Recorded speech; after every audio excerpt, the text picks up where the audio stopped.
Welcome to another exciting episode of Pastor Gracewin Relationship Podcast. In this podcast, we talk about how to be a healthy single, how to find your life partner, what to and what not to in this practice of dating, and also how to do marriage in the ways of God. And we are in a very special series which I would like to call Marriage Series. And I know that you are blessed and many of you are sharing these episodes with your friends and family. Continue to do so because you are being a blessing. Let's get into our episode today. We're talking about how one of the most important truths that we ought to practice in the marriage is to know the needs of our spouse and meet the needs of our spouse. In fact, that is the definition of love. To know and meet the needs of your loved one. So just because you have a need, it does not mean they have the same need too. And just because you don't have a need for something, it doesn't mean they don't need it. Find out what your spouse needs and cater to their needs. And that is what love is all about.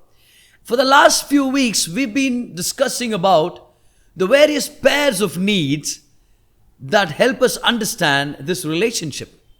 For example, men need respect. It's very important. And on an equal level, women need love. Men need sexual fulfillment. But the women need affection. So they are a pair. And thirdly, we also need to understand that men need words of affirmation. Words of affirmation, appreciation. And women need communication. They want to talk about everything. They want you to talk about everything and listen to them. And, related to that, we saw something that was very important in our last episode, where we saw how women need conversational companionship. Now, there is another need that pairs up with this need of the woman. The man has a need, a matching need. It's called recreational companionship. So a woman needs conversational companionship in the same way the man needs recreational companionship. Now notice, both of these needs are related to each of them sharing each other's company. Well, isn't that what marriage is all about? When you read Genesis chapter 2 and verse number 18, we find how God, before He created the woman, He says, I will make for him a suitable helper. Now the word helper can also be translated as companion. See, your wife needs to first be your best companion and your life partner. What do you mean when you say life partner? See, life partner carries the essence of how you need to do life with a person.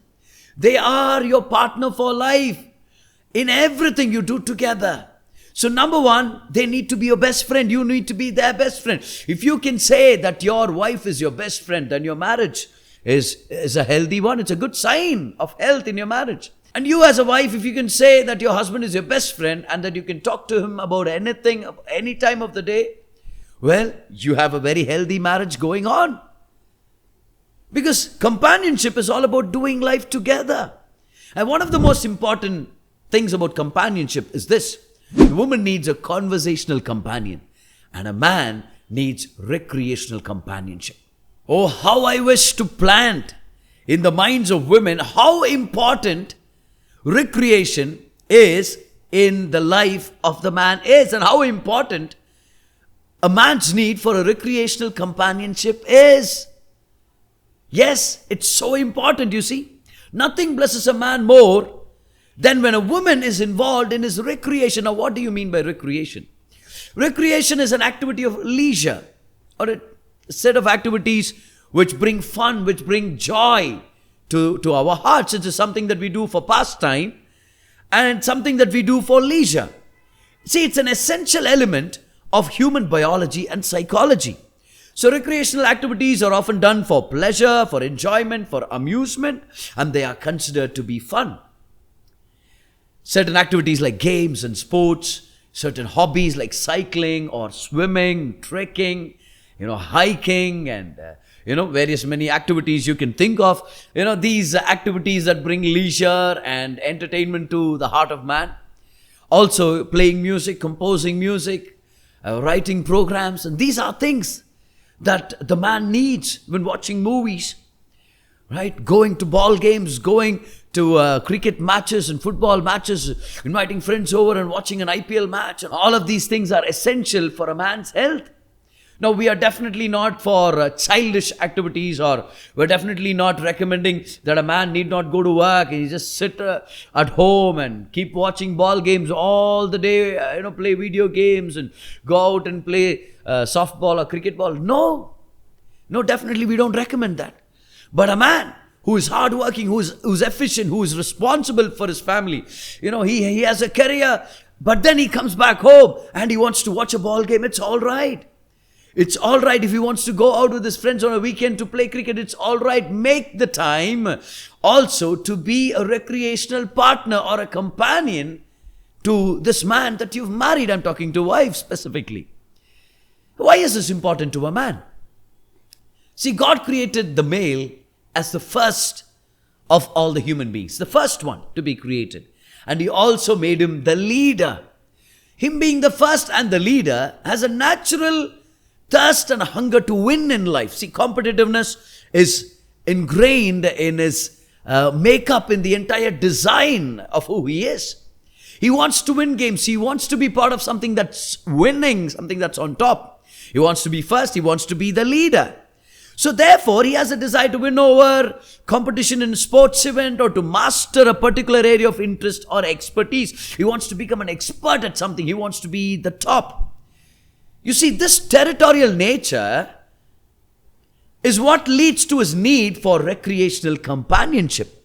So he needs to be involved in challenging activities in sports and games. And although he likes to win, he also likes to share these experiences with someone. And the wife needs to be that recreational companion. The man likes to compete, likes to win, likes to lead, and he wants to share these experiences.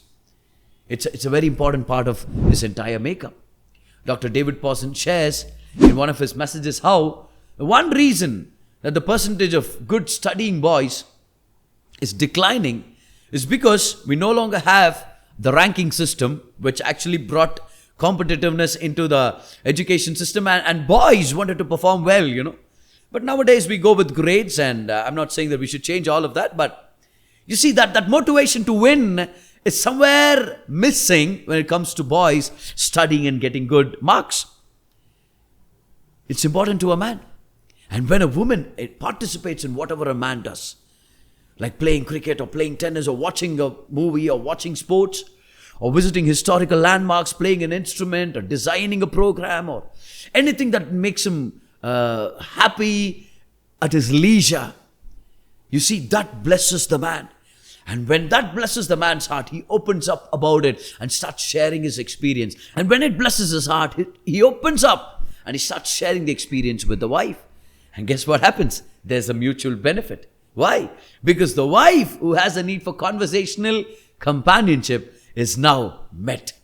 She is now being catered to. Because you see, now when the woman participates in that recreational activity that the husband is interested in, and he begins to open up and share his experience with her and why the team that he's rooting for is winning and all of those details, you see, it caters to the wife's need because she has a need for a recreational companionship.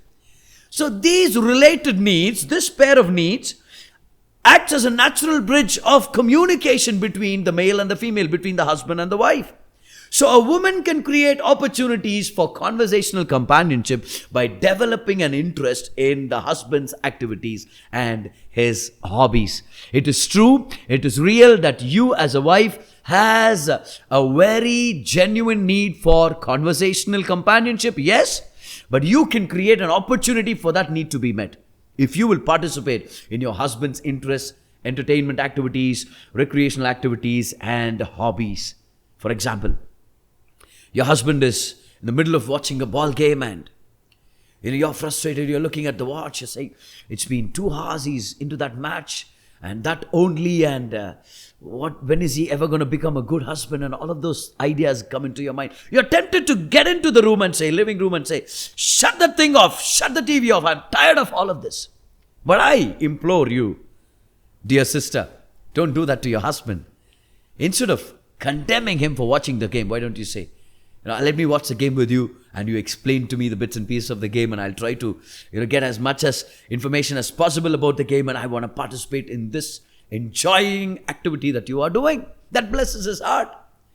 But if you get right into the middle of the game, maybe his IPL match that he's watching, or the football match he's watching, the team that he's rooting for is about to win, and he's all into the game, and then you say, I want to talk to you, all through the day I've been waiting to speak to you and all of that. You see, he might say, just wait for until the break, until the break, give me some time. And after 10 more minutes, you walk in and say, can we talk now? And he goes to say, listen, the match is not over. Give me this time, let me finish with the match.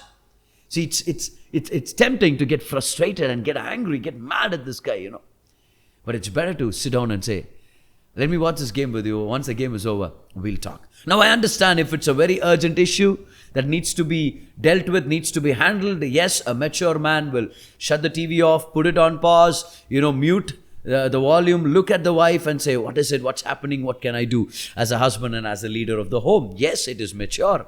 Now, I'm not talking about, husbands being irresponsible, not catering to the needs of the wife and all through the day, or every day being glued to the TV, watching sports and games and all of that. No, I'm definitely not recommending that. Husbands, be mature enough to cater to the needs of your wife every day. Speak to her affectionately, spend time with her, meet her need of affection. And then when you have that need to watch that ball game, you see, it all reciprocates into your system now, because you have deposited what is needed to be deposited. Now, you can make withdrawals. And wives, be open to this need. It's a very real need. And if he's watching a movie, let's say after 2 weeks of, day and night of constant work and pressure, and, imagine all the clients that he's catering to, all the projects that he's handling, and all of the target that he's supposed to reach and accomplish, the goals for the week and all of that. And he's watching a movie, a clean movie. Don't say, what does it benefit you to watch this movie? Those guys get in crores. You're watching a movie. Don't condemn him for that. Don't shut the TV right there. Very rude, very disrespectful. In fact, he feels very misunderstood there, and he feels hurt. The reason is this. I'm not saying he's going to go around whining and crying and all of that. But deep down, he would say, after a week of hard work, this entertainment could have helped me to ease my mind a bit. And you've got to understand that need. See, when I first got married, I asked my wife to sit with me and watch some of the good animated movies that I enjoyed. I like Shrek and Ice Age and Tangled and all these movies, And I was excited when my wife was with me. I would get into the story and explain to her. I would say, I didn't like this part. And then I would say, this is an amazing scene. Watch with me. See, I love animated movies. And it blessed me so much when my wife sat with me and watched those movies. She's not an avid movie watcher or a movie goer or a Indian serials woman. She's not that type of a girl. But it blessed my heart when she got to sit with me and watch me cry. The climax of Tangled and Shrek and all of that, and saying, what a wonderful story. It blessed my heart. So it brings mutual benefit. And I want to speak specifically to wives who are listening to this episode. If you can get involved with your man in his recreational activities like a sport or a game or any other hobby or interest that they have, then you can actually develop an atmosphere for conversation. And that is where you get your needs met. Don't say, that old fool is always over at the football stadium, always in the grounds playing cricket. I wish you would stop all of that and come home and be a good husband. Don't say that, because he has a need. And that is met out there on the ball field. Try to understand why he's so interested in that. Ask him about it. Tell him to explain those things. And if it's possible, go with him, watch a game, participate with him, sit with him, and enjoy the game that he's enjoying too. Instead of fighting against what brings fulfillment to your man, why don't you find out why it is important to him? And if possible, why don't you participate in it so that you can experience that joy together? And thus, you can build understanding, you can build companionship and intimacy in your relationship.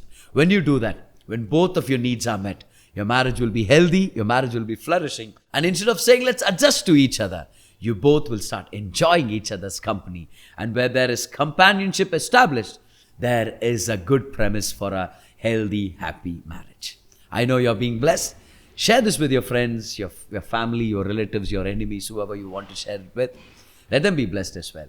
And I know I'm going to come back again with another exciting episode that will bless your relationships.